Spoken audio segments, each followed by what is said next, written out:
تقریباً 760 سے 722 قبل مسیح کے درمیان کا خدا کا بندہ جو ہوسیہ نبی ہے، خدا اس پر اپنا کلام ظاہر کرتا ہے، اور جو قوم کی حالت تھی وہ انتہائی افسوسناک تھی۔ قوم جو ہے وہ عدم معرفت کا شکار ہو چکی تھی۔ عدم معرفت سے مراد ہے، عدم سے مراد ہے قلت یا کمی، جس چیز کا نہ ہونا،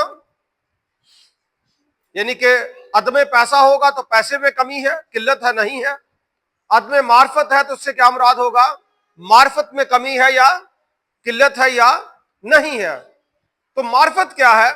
معرفت خدا کا کلام ہے، یعنی کہ خدا کے کلام کی جب انڈرسٹینڈنگ نہیں ہوتی، خدا کے کلام کی جب سمجھ بوجھ نہیں ہوتی، تو پھر روحانی طور پر لوگ مر جاتے ہیں، تباہی اور بربادی کا شکار ہو جاتے ہیں۔ خدا نے اپنے بندہ ہوسیہ سے کہا، اگر آپ تیسرے باب کے آغاز سے پڑھیں تو لکھا ہے، خداوند نے مجھے فرمایا، جا اس عورت سے جو اپنے یار کی پیاری اور بدکار ہے محبت رکھ۔ خدا ہوسیہ نبی کو ایک عجیب سی آزمائش میں ڈالتا ہے۔ خدا اپنے بندہ کو کہتا ہے کہ تو جا اور ایک ایسی عورت سے شادی کر جو چال چلن کی درست نہیں ہے۔ اگر آپ آغاز سے پڑھیں ہوسیہ پہلا باب اور اس کی دوسری آیت سے، جب خداوند نے شروع میں ہوسیہ کی معرفت کلام کیا تو اس کو فرمایا کہ جا ایک بدکار بیوی اور بدکاری کی اولاد اپنے لیے لے لے۔ یہ جمر نامی ایک خاتون تھی، جمر، جس سے اس نے وہ تعلق اپنا قائم کیا۔ جمر ایک ایسی خاتون، ایک ایسی تصویر ہے ہوسیہ کی کتاب میں جو ایک بدکار خاتون ہے، چال چلن کے حوالے سے جو ایک درست یا راست باز خاتون بولیں جی نہیں ہے۔ خدا اپنے بندے کو کچھ سمجھانا چاہتا ہے۔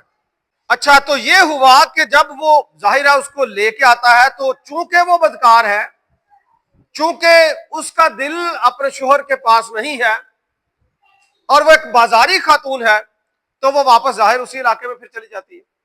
اور تیسرے باب میں پھر سے اس کو وہ کہتا ہے، خدا ہوسیہ کو پھر کہتا ہے، جا اس بیوی کو پھر اپنے گھر میں لے آ۔ اب کوئی بھی شخص جو سمجھے غیرت مند ہو، جس کی معاشرتی طور پر عزت ہو، اگر کو اس طرح کا معاملہ اس کے سامنے آئے تو کیا وہ اس طرح کرے گا جلدی سے؟ کہ وہ پہلے تو شادی اس خاتون سے کرے جو بدکار ہے، پھر اولاد بھی جو لے کے آئے وہ بھی بدکاری کی اولاد پہلے سے ہی لے کے آئے ساتھ، پھر وہ بیوی چلی جائے، پھر وہ اسی کو بدکاری کے اڈے سے لے آئے، آجا بھی تو میری بیوی ہے، میرے پاس ہی آجا۔ یہ آسان کام بولے جی؟ لیکن خدا کہتا ہے نبی کو تو جا۔ جب نبی کو کہا تو نبی پھر جائے گا۔ کیا خیال ہے؟ اور در حقیقت خدا نبی کو یہ سکھانا چاہتا ہے کہ جس طرح تو دیکھ تجھے کتنی پریشانی ہوئی ہوگی کہ خدا مجھے بار بار پہنچو اتھے پہ جی جاندہ ہے، جا بدکاری والی جگہ تے جا اتھو ہی لیا، خدا میں پہنچو اتھے پہ ہی جا۔ کی خیال ہے؟ اور نبی تک ہی گزر دی ہوئے گی۔ خدا ہوسیہ نو سکھانا چاہتا ہے کہ میرے تک ہی گزر دی ہے، میری قوم بار بار بدکاری، پہنچوں گناہ چ، دوڑ نجاست چ، کلام تو دور، اور تباہی پھری ہوئی ہے۔ اور خدا اس ریفرنس دے ذریعے، اس واقعہ دے ذریعے نبی نو بھی اور ساری قوم نو یہ دسنا چاہتا ہے کہ میری قوم بار بار میرے نال بے وفائی کر دی ہے، بار بار مینوں دھوکھا دیندی ہے، بار بار گناہ چ چل جاندی ہے، لیکن میں پھر بھی انہوں لین چل جانا۔ تو نبی تینوں کی مسئلہ ہے؟ میری قوم گناہ کر دی تو میں پھر لین چل جانا، میں پھر انہوں پیار کرنا۔ وہ بت پرستی شروع کر دیندی ہے، وہ بے وفائی شروع کر دیندی ہے، وہ کلام نو چھڑ دیندی ہے، کلام نو بھول جاندی ہے، پھر بھی میں کہنا چلو میرے لوگ نے میں انہوں معاف کر دینا، میں ادنا پیار کرنا۔ اور یہ پورا جرا کہانی واقعہ ہوسیہ نبی دا دے گرد ہی گھومدا ہے۔ متحدہ سلطنت جڑی تقسیم ہو چکی سی، یہ 3 بادشاہ جڑے ہوئے سن پہلے، وہ یروشلم دی، اسرائیل دی متحدہ سلطنت دے بادشاہ سن۔ پہلے ساؤل، फिर दाऊद और फिर सुलेमान, लेकिन उस तो बाद फिर सल्तनत दो हिस्सियां च तकसीम हो चुकी सी।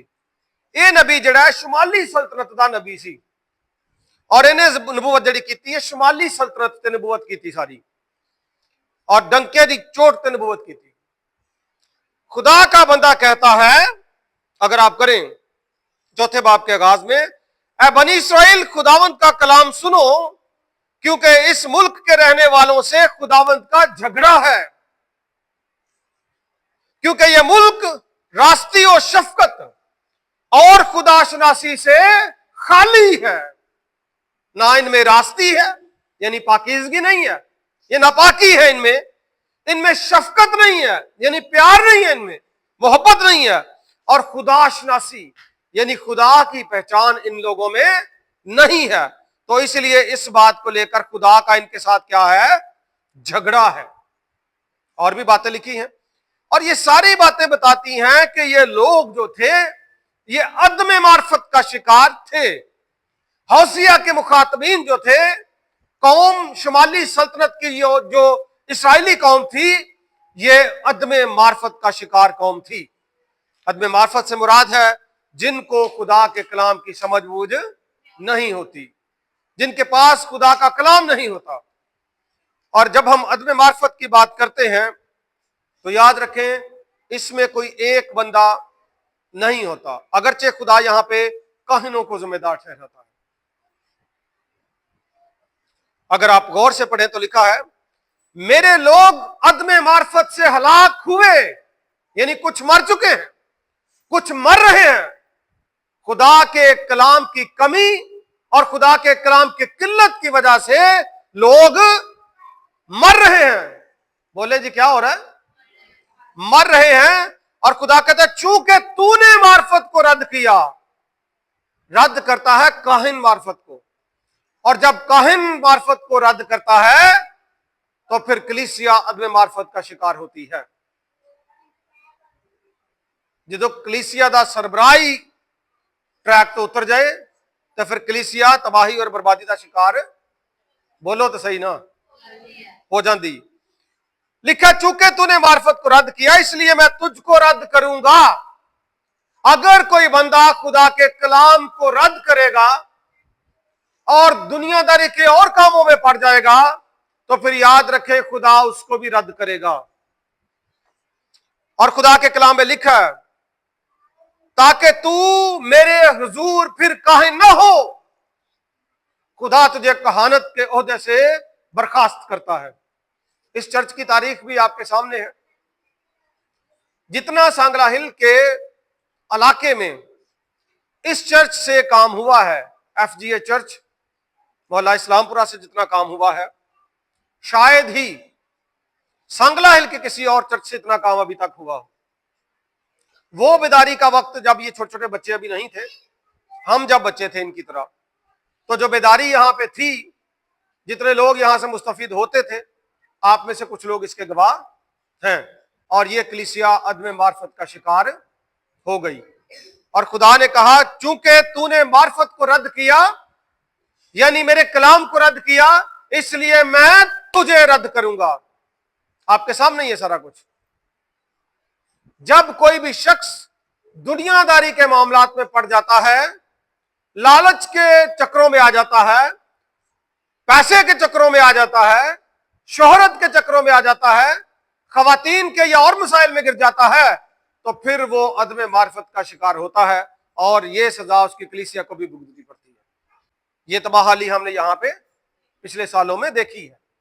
और खुदा ने जो भी था, यहां पे जो खादम है वो भी नहीं रहा, उनका लिखा आगे गौर से पढ़ें, इसलिए मैं तेरी औलाद को भी भूल जाऊंगा।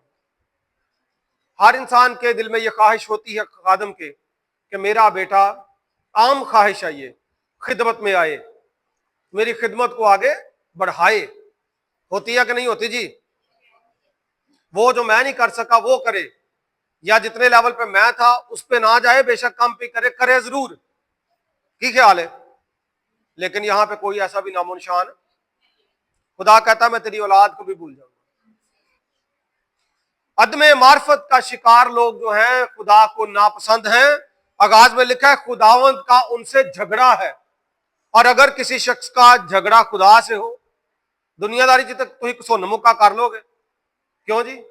अदालतां तुलतां दे केस भी हो सकते हैं, बड़ा कुछ हो सकता है, लेकिन जिदा मुखालफ ही खुदा है फिर की करोगे हैं?